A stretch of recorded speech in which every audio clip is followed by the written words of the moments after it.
Good morning, students. Hope you all are fine and studying well at home. बच्चों, हम English के chapter 4 our friend computer के half chapter की reading first part 1 में कर चुके हैं, जिसमें हमने पढ़ा कि कंप्यूटर किस तरह से हमारा बेस्ट फ्रेंड है और वह क्या क्या हमारे काम कर सकता है। ये सब हम पार्ट 1 में पढ़ चुके हैं। अब हम बचे हुए लेसन की रीडिंग करेंगे। Now let us start the reading. Do you know what I am made up of? क्या तुम जानते हो मैं किन किन चीज़ों से बना हूँ? मेड का मतलब बेटा बनना होता है, किन किन चीज़ों से बना हूँ। The monitor, the keyboard, the mouse, the CPU and the printer are my main parts. Main मुख्य पार्ट्स, भाग। मॉनिटर, कीबोर्ड, माउस, सीपीयू और प्रिंटर, ये सभी मेरे मुख्य भाग हैं। जैसे बेटा हमारे शरीर के अंगों के भाग होते हैं ना, जैसे हाथ, हेड, नोज, आईज, हम बोलते हैं हमारे बॉडी पार्ट्स क्या क्या हैं, जैसे हमारे शरीर के भाग कौन कौन से हैं। इसी तरह से कंप्यूटर के ये सभी मुख्य भाग हैं। इनके बगैर कंप्यूटर अधूरा होता है। आपने भी देखा होगा रखे हुए कंप्यूटर के पास बहुत सारी चीज़ें होती हैं। एक छोटा सा होता है चूहे जैसा माउस बोलते हैं जिसको, कीबोर्ड जिस पर ABCD अल्फ़ाबेट वगैरह लिखे होते हैं, काउंटिंग लिखी होती है। साइड में एक CPU होता है, प्रिंटर जिसमें से हम कागज़ निकालते हैं। तो ये सभी कंप्यूटर के मुख्य भाग हैं। इनके बगैर कंप्यूटर नहीं चल सकता, अधूरा होता है। I get commands from the mouse and the keyboard. मैं माउस और कीबोर्ड से निर्देश प्राप्त करता हूँ। इसकी ये दो चीज़ें माउस और कीबोर्ड है, उनसे वह क्या प्राप्त करता है? निर्देश प्राप्त करता है। The CPU is my brain. Brain होता है दिमाग, CPU मेरा दिमाग है। जैसे हम कहते हैं कि मेरा दिमाग काम नहीं कर रहा, मेरा दिमाग कुछ कहता है, मैं कुछ, तभी मेरा काम होता है। हम दिमाग के बगैर अधूरे हैं। उसी तरह CPU भी इसका एक मुख्य भाग है। इसका क्या है? कंप्यूटर का brain. The software is my soul. Software, soul means होती है आत्मा, मेरी आत्मा है। विदाउट इट, इसके बगैर, आई एम कम्प्लीटली हेल्पलेस। मैं बिल्कुल लाचार हूँ, अधूरा हूँ। इसके बगैर मैं लाचार हूँ, यानी कुछ नहीं कर सकता। I show output on the monitor. मैं दिखाता हूँ, आउटपुट को मॉनिटर पर दिखाता हूँ, दर्शाता हूँ। You can print the output using the printer. तुम प्रिंटर का प्रयोग करके आउटपुट छाप सकते हो। You can hear sound output through the speaker. Here सुनना, साउंड मीन्स आवाज़। स्पीकर जैसे बेटा जिसकी में गानों की आवाज़ वगैरह आपने भी देखे होंगे, बड़े बड़े स्पीकर रखे होते हैं जिनमें बहुत तेज़ आवाज़ होती है। तो ये you can hear sound output through the speaker, ये कह रहा है कि तुम स्पीकर का प्रयोग करके आउटपुट की आवाज़ सुन सकते हो। इनफैक्ट, वास्तव में, even visually impaired people can use me very effectively and become efficient readers. यहाँ क्या कह रहा है कि सही में तुम मतलब जो लोग देख नहीं सकते वो भी इस पर अच्छे से, इफ़ेक्टिवली, प्रभावी ढंग से काम कर सकते, बहुत अच्छे से काम कर सकते हैं।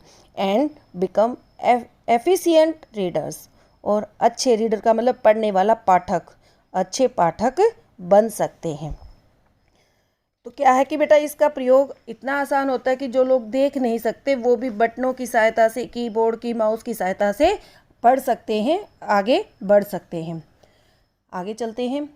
आई am an important part of all the fields of activities these days.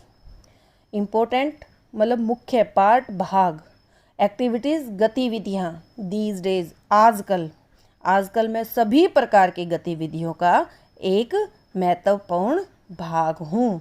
मतलब आप देखते हो कंप्यूटर हर जगह हमारे काम आता है, तो आज ये हमारी एक ज़रूरत बन गया है, मुख्य भाग बन गया है हमारी लाइफ का। You can see me in shops.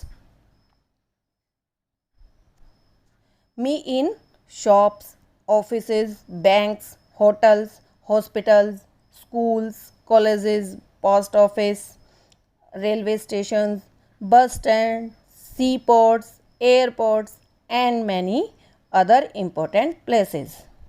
You can, तुम देख सकते हो, सी मीन्स देख सकते हो, मी मुझे, इन शॉप्स क्या होती है बेटा, दुकानों में, ऑफिस, दफ्तरों में, बैंकों में, होटलों में, हॉस्पिटल्स अस्पतालों में, स्कूलों में, कॉलेजों में, पोस्ट ऑफिस डाकखानों में, रेलवे स्टेशन, बस स्टैंड, सी पोर्ट समुद्री अड्डा जिसको बोलते हैं जहाँ पर समुद्र के जहाज़ आके रुकते हैं उस जगह पर, एयरपोर्ट्स हवाई अड्डे जहाँ से हवाई जहाज़ें उड़ती हैं, and many other important place, और मुख्य स्थानों पर, इन सभी और बाकी बचे जो मुख्य स्थान बच गए वहाँ पर तुम मुझे देख सकते हो।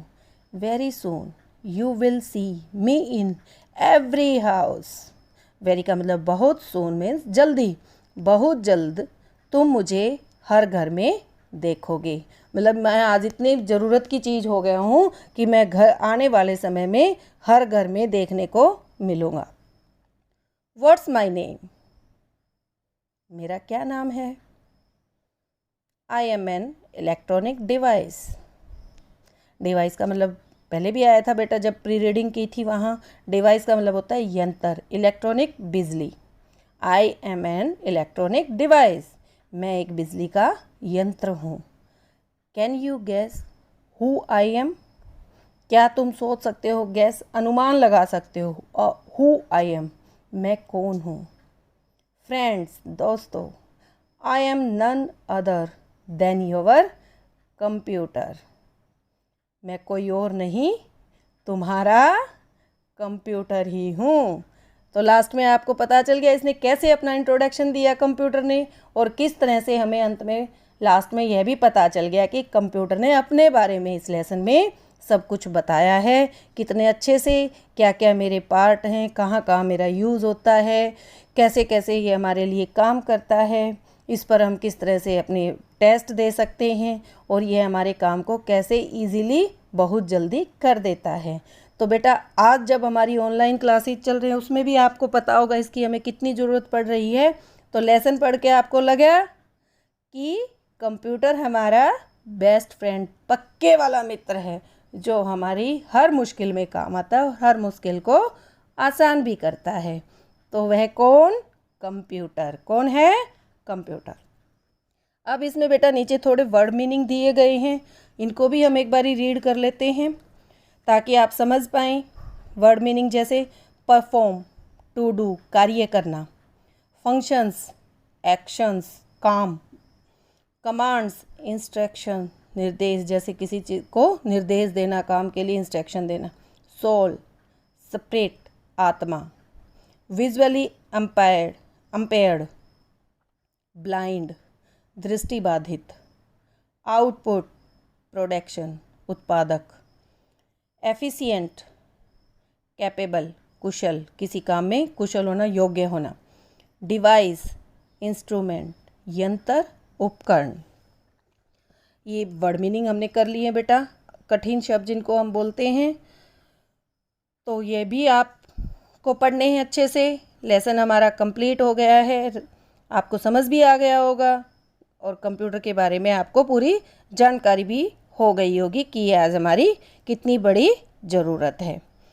तो इस लेसन को बेटा आप सभी अच्छे से रीड करना, समझना, इनके पार्ट्स जो आए हैं और कहाँ कहाँ यह काम आता है, इन सब के नाम आप अपनी नोटबुक पर लिखेंगे ताकि आपको समझ में आए कि कौन कौन से इसके इम्पोर्टेंट पार्ट्स हैं, मुख्य भाग हैं, जिनके बगैर ये सभी नाम आप अपनी नोटबुक पर लिखेंगे। और वर्ड मीनिंग को भी आप याद करेंगे, लर्न करेंगे और नोटबुक पर भी लिखेंगे। फिर मिलते हैं बेटा नेक्स्ट वीडियो के साथ, तब तक के लिए बाय बाय।